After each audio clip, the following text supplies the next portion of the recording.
All right, today we're jumping into a fantastic story from early Islamic history. It's got a clever prank, a revered prophet, and, well, a very delicious gift that nobody paid for at first. So this whole story gets at a really interesting question, one we've probably all thought about. In a life that's supposed to be about faith and reverence, is there actually room for a good laugh? Or maybe even a little bit of mischief? It's a great question, and this story gives a pretty amazing answer. And the answer really starts with our main character, a man named Nu'man, who is known for being a truly cheerful companion. So this guy's name was Ayman ibn Amr, and he was a Sahabi, which means he was a direct companion of the Prophet Muhammad, peace be upon him. I mean, this puts him right in the middle of everything, at the very beginning of the Muslim community.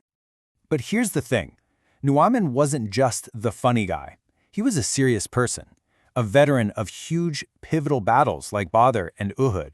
He had deep faith, but he was also famous for his pranks and his incredible sense of humor. It shows you that this serious, devout believer and this joyful prankster could all exist in one person. And guess what?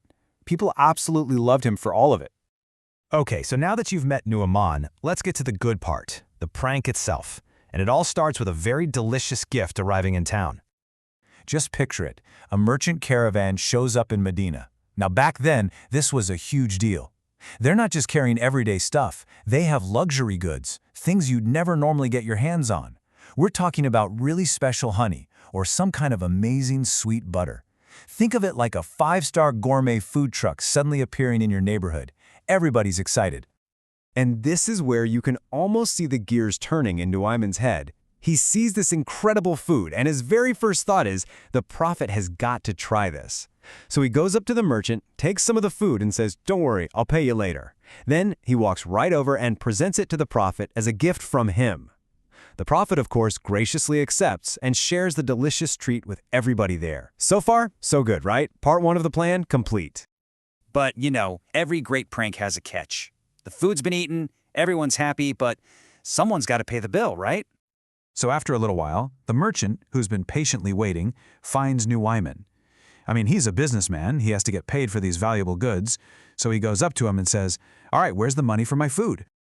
And this is the absolute best part, the punchline.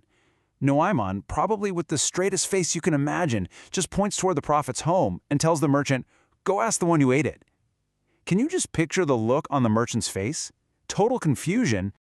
So naturally, this completely bewildered merchant makes a beeline for the prophet, which sets the stage for the most beautiful part of the whole story, the reaction of the person who just got pranked. So the merchant shows up and explains to the prophet, "I need payment for the food." And the prophet is, probably a little surprised. He says, "But wasn't that a gift from Nu'man?" And the merchant lays out the reality of the situation. "No, he told me he'd pay for it, but he never did." And in that moment, you've got these two totally different realities just crashing into each other. So what does the prophet do? Does he get angry? Annoyed? Nope. Not even a little bit. The second he understands what happened, the sheer cleverness of the prank, he just breaks into laughter. And the accounts are really specific here. He laughed so hard that his back teeth were showing, which was a clear sign that he was filled with genuine, immense joy. So the prophet calls Nu'man over, still smiling, and asks him, "Why did you do this?" And Nu'man's explanation just shows you exactly where his heart was. He says something like, "Oh, messenger of God, I saw that you'd really like it, but I didn't have any money to buy it for you. I really wanted you to eat it, so I figured the best way to make that happen was for you to pay." It's just such a funny roundabout logic, but you can tell it's coming from a place of real love. And that explanation, it just makes the prophet laugh all over again. And without a second thought, he pays the merchant the full price for all the food.